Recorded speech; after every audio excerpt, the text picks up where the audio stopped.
오늘은 두 사람이라는 제목으로 하나님 말씀 증거하도록 하겠습니다.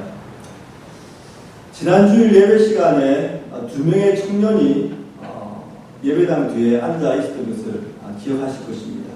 예배가 끝난 후에 만나서 이야기를 하는데 저에게 음악회 티켓을 여러 장 주면서 주위에 홍보도 해주고 또 저도 오라고 이렇게 초청을 했습니다. 일단 알겠다고 말해놓고 보낸 후에 집에 가서 어느 기관에서 그 음악회를 주최하는 건지를 한번 살펴봤더니 아니나 다를까 이단에서 주최하는 그런 음악회였습니다. 음악회 전에 올랜도에 있는 목회자들을 모아놓고 세미나도 한다고 하는데 누가 갈지 또 어떻게 진행될지는 모르겠습니다. 그 이단은 어느 이단이냐면 한국에서 말하는 구원파라는 이단입니다. 구원파. 제가 많이 나온 김에 구원파가 왜 이단인지를 한번 짤막하게 설명을 드리겠습니다. 총신대학교 신학대학원의 심창섭 교수님이 구원파가 다른 이단보다 더 위험한 이유를 이렇게 말했습니다. 그들은 독립적인 경전을 가지고 있지 않고 특정 교주 사상도 희박하고 성경 해석을 통해 자신의 입장을 주장하고 기존 교인들의 취약점인 구원의 확신에 대한 문제를 제기합니다. 한때 구원파에 몸을 담았고 거기서 충성했던 사람이 나중에 이제 제대로 신앙생활로 돌아와서 침례신학대학교에서 교수가 하신 분이 계십니다. 정동석 교수님들. 이분이 친히 몸을 담았기 때문에 구원파에 대해서 잘 알죠. 그래서 이분이 구원파가 무엇이 문제인지를 좀 요약한 것이 있어서 제가 말씀드리겠습니다. 먼저는 구원관이 잘못되었다. 회개와 믿음이 빠진 깨달음을 통해 구원받는다고 한다. 여러분, 깨달음을 통해서 구원 얻는다는 것은 굉장히 좀 민감한 문제인데요. 아무리 우리가 진리를 깨달아도 그 진리에 대해서 우리가 우리 자신이 회개하고 우리의 죄를 회개하고 예수님을 구주로 영접해야지만, 즉 회개와 믿음이 있어야지만 구원을 얻을 수 있는 것입니다. 그리고 회개관이 잘못되었다라고 말했습니다. 회개를 계속하는 것은 구원받지 못한 증거라고 한다. 깨달음으로 구원을 받게 되면 그 후부터는 의인이 되었으니 회개할 필요가 없다는 것이다. 따라서 이들은 마태복음 6장 12절 우리가 우리에게 죄 지은 자를 사하여 준 것 같이 우리 죄를 사하여 주시옵고 다 포함된 주기도를 하지 않는다. 구원파 이단은 예수님께서 가르치신 주기도문을 하지 못하는 거죠. 왜냐하면 자기들 생각으로 깨달음을 얻은 다음에는 의인이 되었기 때문에 의인이 어떻게 죄에 대해서 회개기도를 하느냐 그렇게 말하는 겁니다. 그리고 칭의와 성화를 구분하지 못하고 있다. 스스로 죄인이라고 고백하면 지옥으로 간다고 한다. 이거 좀 황당한 이야기죠. 사도 바울은 디모데전서 1장 15절 이렇게 말했습니다. 나는 죄인 중에 괴수다라고 말했죠. 그들의 논리에 의하면 사도 바울도 스스로 내가 죄인이라고 고백했기 때문에 지옥에 가야 합니다. 그리고 정통교회의 제도를 무시한다. 정통교회에 있는 집사님, 장로님 그런 제도들이 있죠. 그리고 예배의 형식들, 주의를 순수하고 11조를 하고 철학기도나 색기도 이런 것들을 다 무시한다는 거죠. 그래서 그 기존 교회 성도님들을 미혹해서 자기들의 교단으로 빠지게 하는 것이 바로 구원파입니다. 그래서 혹시나 주위에 어떤 음악회가 있다, 좋은 프로그램이 있다 하더라도 여러분께서 꼭 그 단체가 어떤 단체인지를 확인하시고 음악회도 가셔야 된다고 제가 조언을 드리고 싶습니다. 제가 올랜도에 몇 년 있다 보니까 올랜도 이단에도 이단이 참 많이 있는 것 같습니다. 제가 직접 접한 이단만 해도 구원파가 있고 여호와의 증인도 있습니다.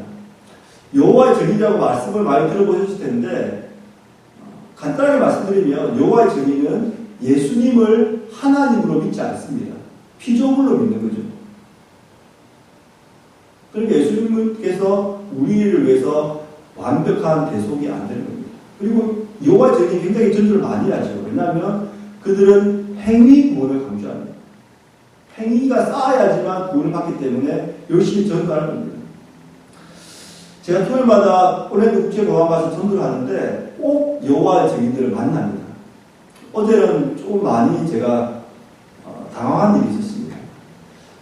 제가 보통 이제 9시 정도에 이제 공항에 도착하면은 먼저 공항에 있는 사무실에 가서 저를 등록을 해야 됩니다. 물론 등록되어 있는 페이퍼가 있는 여기서 저를 확인한 다음에 저한테 명찰을 줍니다. 그럼 그 명찰을 차고 올랜도 공항 안에 들어가면 올랜도 국제공항이 직사각형으로 되어 있습니다. 그래서 각 모서리 4군데에서 전도를 할 수 있고 각 모서리마다 2명만이 그런 전도지를 줄 수가 있습니다. 보통 9시에 가면 관광객들은 여전히 많지만 전도하러 나온 사람들은 별로 없습니다. 그런데 어제는 여호와의 증인들이 제일 좋은 2코너를 먼저 차지해버려가지고 제가 다른 데에서 이렇게 전도할 수밖에 없었습니다. 이단들도 열심히 전도를 하는 거예요. 오늘 우리가 읽은 말씀이 조금 그런 유사한 이야기를 우리에게 들려주고 있습니다. 오늘 본문 말씀 보시면 열심히 있는 2사람이 등장합니다. 누구입니까? 스데반 집사님과 사울이라는 청년입니다. 이 사울이라는 청년은 바울이라는 청년과 똑같은 사람입니다. 상식적으로 제가 조금만 설명드리면 사울은 이 바울의 유대인 이름입니다. 히브리어 이름이죠. 그리고 바울이라는 것은 로마식 이름입니다. 왜 그랬냐면 바울이라는 사람이 원래 태생은 히브리 사람인데 로마 시민으로 가지고 있었기 때문에 히브리 이름도 있었고 로마 이름도 있었습니다. 그래서 히브리 이름은 유대식 이름은 사울이고 그리고 로마식 이름은 바울인 것입니다. 그렇잖아요. 우리도 집에서 한국어 이름이 있고 또 밖에 나가면 그죠? 미국 사람이 쓰기 쉽도록 영어 이름이 있듯이 그죠? 그렇게 보시면 됩니다. 그래서 여기서 말하는 사울 이 2사람은 아주 열심이었습니다. 사실 열심 자체는 문제가 없습니다. 그죠? 왜냐하면 우리가 어떤 것을 이루기 위해서는 열심히 살아야 되죠. 열심히 노력해야 되죠. 하지만 그 열심이 혹시나 죄를 짓는 열심이나 하나님을 거역하는 열심이라면 문제가 있는 것입니다.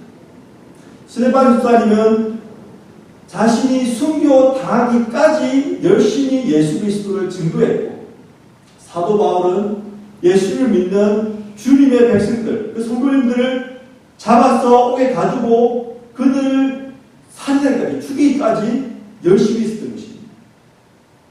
여기서 우리는 중요한 사실을 하나 알게 되죠. 열심히 사는 것 중요한데 그것보다 더 중요한 것은 바른 것을 열심히 믿고 따라야 된다는 것입니다. 스데반은 올바른 것을 열심히 추구한 사람의 대표적인 인물입니다. 그가 추구한 것은 무엇일까요? 오늘 본문 말씀 보시면 스데반 집사님이 3마디 말씀을 했는데 그 속에 그가 무엇을 믿었는지 그리고 그가 믿은 것이 얼마나 올바른 것이었는지를 우리에게 잘 말해주고 있습니다. 먼저는 스데반 집사님의 증언입니다. 우리 한번 54절 말씀을 한번 같이 읽어보겠습니다. 시작. 그들이 이 말을 듣고 마음에 찔려 그를 향하여 이를 갈거늘. 여기서 말하는 그들이란 유대 종교 지도자들과 유대 군중들입니다. 그 유대 종교 지도자들이 이 말을 듣고, 즉 스데반 집사님이 한 말을 듣고 마음에 찔려서 스데반 집사님을 향하여 이를 갈았다는 겁니다. 이게 분노했다는 말이죠. 도대체 스데반 집사님이 무슨 말을 했길래 그들이 이를 갈았을까요? 제가 배경을 간략하게 설명을 드리겠습니다. 스데반 집사님이 성령이 충만해가지고 그 유대 땅에서 수많은 표적과 기사를 행했습니다. 그랬더니 스데반 집사님과 초대교회를 반대하는 사람들이 스데반 집사님을 불려놓고 서로 논쟁을 했습니다. 스데반 집사님이 지혜와 성령이 충만했기 때문에 논쟁에서 충분히 이겼죠. 그랬더니 그 군중들이 거짓 증인들을 세워가지고 사람들을 매수해서 이렇게 막 선전하고 하는 겁니다. 스데반 집사님이 모세와 하나님을 모욕했다. 이렇게 막 거짓 증인들이 막 퍼뜨리고 다니니까 사내들인 공회가 소집된 겁니다. 그래서 사내들인 공회의 의장인 대제사장이 이렇게 질문합니다. 이것이 사실이냐? 이 질문이 사도행전 7장 1절에 있고요. 이 질문에 대한 답변으로 스데반 집사님이 7장 2절부터 7장 54절까지 설명을 해줍니다. 그런데 이 설명을 듣고 우리가 방금 읽은 54절에 모인 군중들과 유대 종교 지도자들이 이를 갈았다는 것입니다. 그러면 대제사장의 질문을 듣고 스데반 집사님이 도대체 무슨 말씀을 했길래 그들이 이를 갈았을까요? 제가 그것도 짤막하게 요약을 해드리면 이렇습니다. 하나님께서는 이스라엘 밖에서도 역사하신다는 겁니다. 그러면서 스데반 집사님이 이스라엘의 역사를 쭉 훑어나갑니다. 예를 들면 너희들이 존경하는 너희들의 조상 아브라함은 그가 이스라엘 밖에 갈대아 우르에 있을 때 하나님의 부르심을 받았다는 겁니다. 그리고 여러분들이 존경하는 요셉은 이집트에 있을 때 하나님의 쓰임을 받았다는 겁니다. 그리고 모세도 하나님의 부르심 받았은 그곳이 미디안 광야라는 거죠. 그러니까 하나님께서는 이스라엘 안에서만 역사하는 것이 아니라 이스라엘 밖에서도 역사하시는 온 우주의 하나님이심을 역사적인 사실 가지고 그가 말한 것입니다. 그리고 거기에서 한 걸음 더 나아갑니다. 그것이 뭐냐면 하나님은 여러분이 그렇게 신봉하는 이 성전에만 두시지 않고 온 우주에 충만하게 계신다는 것을 구약 이사야 선지자의 글을 인용해서 말을 합니다. 그것이 7장 48절에서 50절 말씀입니다. 제가 한번 읽어드립니다. 그러나 지극히 높으신 이는 손으로 지은 곳에 계시지 아니하시다니 선지자가 말한 바 주께서 이르시되 하늘은 나의 보좌요 땅은 나의 발등상이니 너희가 나를 위하여 무슨 집을 짓겠으며 나의 안식할 처소가 어디냐 이 모든 것이 다 내 손으로 지은 것이 아니냐 함과 같으니라. 이 말씀은 성전을 중심으로 한 유대 종교 지도자들의 가르침과 정반대되는 사건입니다. 이런 말을 듣고 유대 종교 지도자들과 군중들이 이를 가르는데 하지만 조금 더 자세히 보면은 직접적으로 스데반 집사님을 돌로 죽이는 그 계기는 우리가 읽은 그 다음 구절에 있습니다. 55절, 56절에 보면은 직접적인 계기가 나옵니다. 우리 한번 55절부터 58절까지 한번 읽어보겠습니다. 시작. 스데반이 성령 충만하여 하늘을 우러러 주목하여 하나님의 영광과 및 예수께서 하나님 우편에 서신 것을 보고 말하되 오라 하늘이 열리고 인자가 하나님 우편에 서신 것을 보노라 한데 그들이 큰 소리를 지르며 귀를 막고 일제히 그에게 달려들어 성 밖으로 내치고 돌로 칠세 증인들이 옷을 벗어 사울이라 하는 청년의 발 앞에 두니라. 우리가 지금 4절을 읽었는데 그 중에서 스데반 집사님이 직접 청중에게 한 말은 무엇입니까? 56절이죠. 56절에 직접 스데반 집사님이 청중에게 한 말입니다. 말하되 보라 하늘이 열리고 인자가 하나님 우편에 서신 것을 보도라 한데 스데반 집사님이 지금 누구에 대해서 말씀하셨는데 그 말을 듣고 이 일을 가진 청중들이 드디어 돌을 들어서 스데반 집사님을 내리친 겁니다. 스데반 집사님이 지금 누구에 대해서 말했습니까? 인자예요. 인자. 보십시오. 보라 하늘이 열리고 인자가 하나님 우편에 서신 것을 보노라. 인자에 대해서 말해보죠. 여러분 인자라고 많이 들어보셨지요?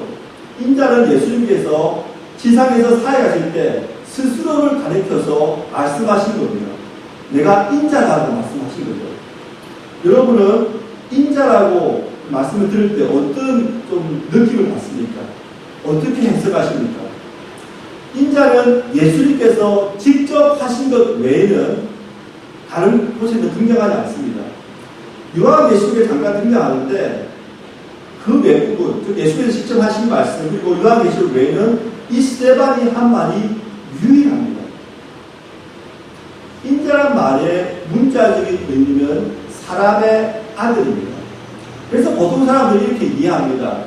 하나님의 아들이신 예수님께서 인자, 사람의 아들이라고 말씀하셨기 때문에 이것은 예수님의 겸손한 표현이라고 이렇게 생각합니다. 그것도 틀린 말은 아니지요. 하지만 정확한 답은 아닙니다. 왜냐하면 그 당시에 인자라고 말을 할 때 예수님께서도 그렇게 말씀하셨고 세바도 지금 그렇게 말했는데 또 사람의 아들이라고 했을 때 그것은 그렇게 큰 문제가 되지 않지요. 인자란 말은 겸손의 표현이 아니라 예수 그리스도의 신성을 강조하는 표현입니다. 이 구절이 구약 성경에 다니엘서에 나오는데 유대 종교 지도자들은 구약 성경에 해박한 지식이 있었기 때문에 이 말이 어떤 뉘앙스를 가지는지 잘 알고 있었습니다. 제가 한번 그 부분을 읽어드리겠습니다. 다니엘서 7장 13절로 14절입니다.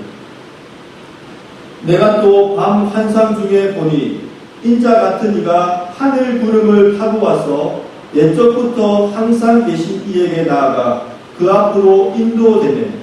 그에게 권세와 영광과 나라를 주고 모든 백성과 나라들과 다른 언어를 말하는 모든 자들이 그를 섬기게 하였으니 그의 권세는 소멸되지 아니하는 영원한 권세요 그의 나라는 멸망하지 아니할 것입니다.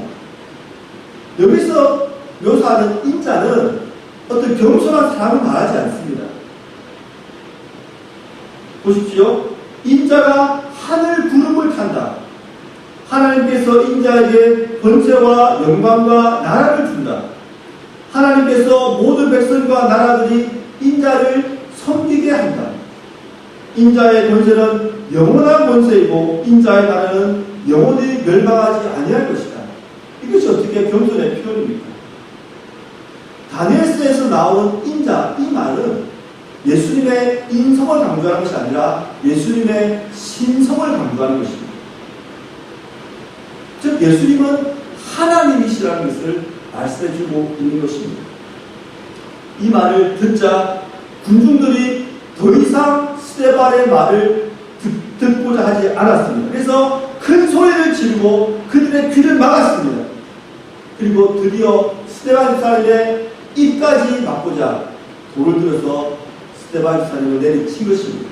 그 말씀이 57절, 58절에 있지요. 그들이 큰 소리를 지르며 귀를 막고 일제히 그에게 달려들어 성 밖으로 내치고 돌로 칠세 증인들이 옷을 벗어 사울이라는 청년의 발 앞에 둡니다. 스데반 집사님이 끝까지 증거한 것은 예수님의 하나님 되심, 예수님의 메시아 되심을 증거한 것입니다. 여기서 우리가 한 가지 주목해야 될 부분이 있다고 생각합니다. 예수님께서는 하나님 우편에 앉아 계실 것이라고 말했는데 여기에서는 하나님 우편에 서 계신 분으로 묘사되어 있습니다. 그렇죠? 왜 예수님께서는 스데반 집사님을 보면서 하나님 우편에 앉아 계시지 않고 서 계셨을까요? 우리가 잘 아는 성 오거스틴 신학자는 이렇게 말했습니다. 예수님께서 하나님 우편에 앉아 계신다는 말은 심판자를 의미하지만 서 계신다라고 말할 때에는 변호자와 중보자를 의미한다. 지상 법정에서 지금 부당하게 정죄받고 있는 스데반을 위하여 하늘 법정에서 예수님께서 친히 일어나셔서 스데반을 위하여 변호해주고 있는 장면인 것입니다. 그리고 복음을 증거하다가 순교당하는 스데반을 위하여 예수님께서 친히 일어나셔서 스데반을 영접해주고 있는 그 장면이 바로 이 장면인 것입니다. 사랑하는 성도 여러분, 우리도 이 세상을 떠나서 언젠가는 천국 문 앞에 이를 것입니다. 그때 예수님께서 그 보좌에서 일어나셔서 우리를 영접해 주시기를 바랍니다. 그때 우리가 이 세상에서 수고하고 고생한 것 모두가 다 보상받을 것입니다. 그러기 위해서는 우리가 이 땅에서 부끄럽지 않은 삶을 살아야 합니다. 두 번째, 세 번째 스데반이 한 말은 바로 기도입니다. 우리 한번 59절, 60절 말씀을 함께 한번 읽어보겠습니다. 시작. 그들이 돌로 스데반을 치니 스데반이 부르짖어 이르되 주 예수여 내 영혼을 받으시옵소서 하고 무릎을 꿇고 크게 불러 이르되 주여 이 죄를 그들에게 돌리지 마옵소서. 이 말을 하고 자니라. 여기서 스데반 집사님이 한 최후의 두 마디의 기도는 예수님께서 십자가상에서 한 두 마디 기도와 똑같은 말씀입니다. 예수님께서는 십자가상에서 7마디 말씀을 하셨습니다.